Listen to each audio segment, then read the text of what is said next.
Graham Norton revealed the 7 Golden Age guests who are actually evil.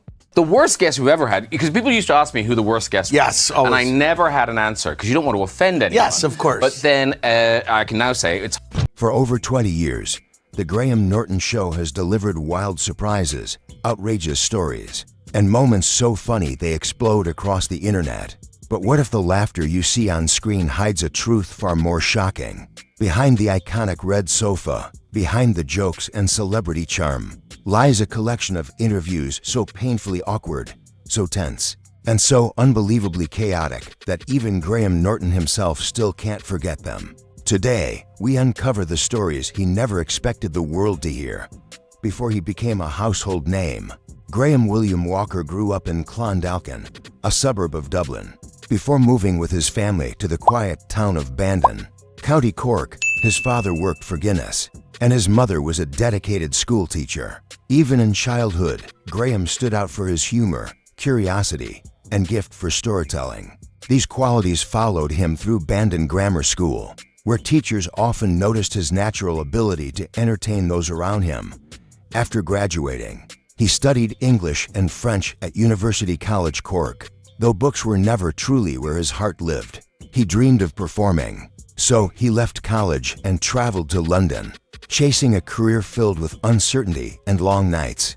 He performed in tiny comedy clubs and trained at the Central School of Speech and Drama, all while struggling to make ends meet.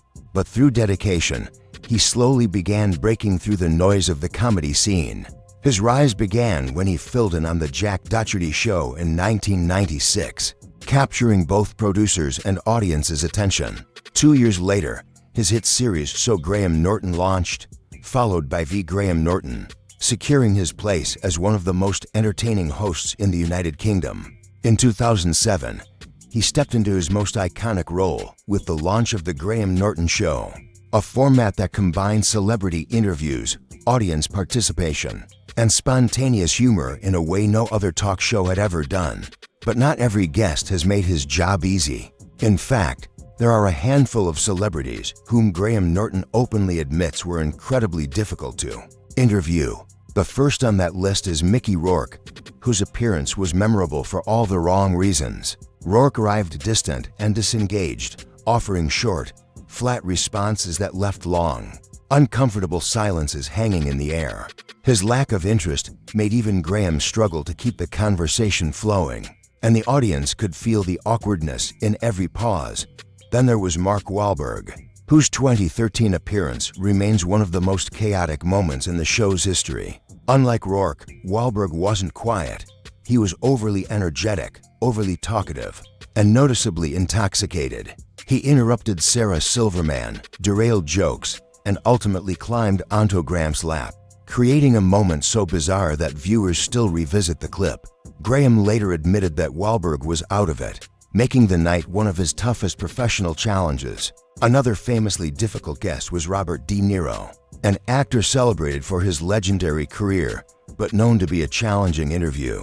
De Niro arrived calm, reserved, and extremely cautious.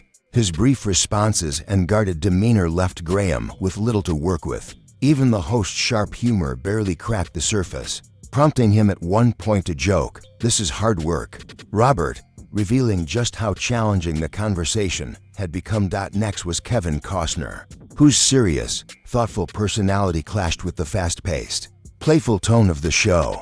Costner wasn't rude or dismissive. He simply didn't match the comedic rhythm that fuels the energy of The Graham Norton Show. His literal responses and calm presence slowed the conversation, leading to moments that felt more awkward than amusing. One of the most unsettling appearances came from Harvey Weinstein, long before his public downfall. Even then, his domineering behavior was obvious. He repeatedly interrupted Graham and other guests, redirected conversations toward himself, and seemed determined to control the spotlight. The atmosphere shifted the moment he sat down, and years later, Graham admitted that looking back, the tension on set made far more sense. But perhaps the most excruciating interview of Graham's entire career involved Daryl Hannah. Unlike other challenging guests who were chaotic, distant, or arrogant, Hannah simply refused to engage. Her one-word answers and long silences left Graham with nowhere to take the conversation. It felt as though she wanted to be anywhere else, and even Graham's greatest strengths, humor, gentleness, quick thinking, couldn't shift the energy. It remains one of the few interviews he openly calls painful. Despite these rare difficulties, Graham Norton has built a career defined by warmth, resilience, and the kind of humor that makes people feel at home.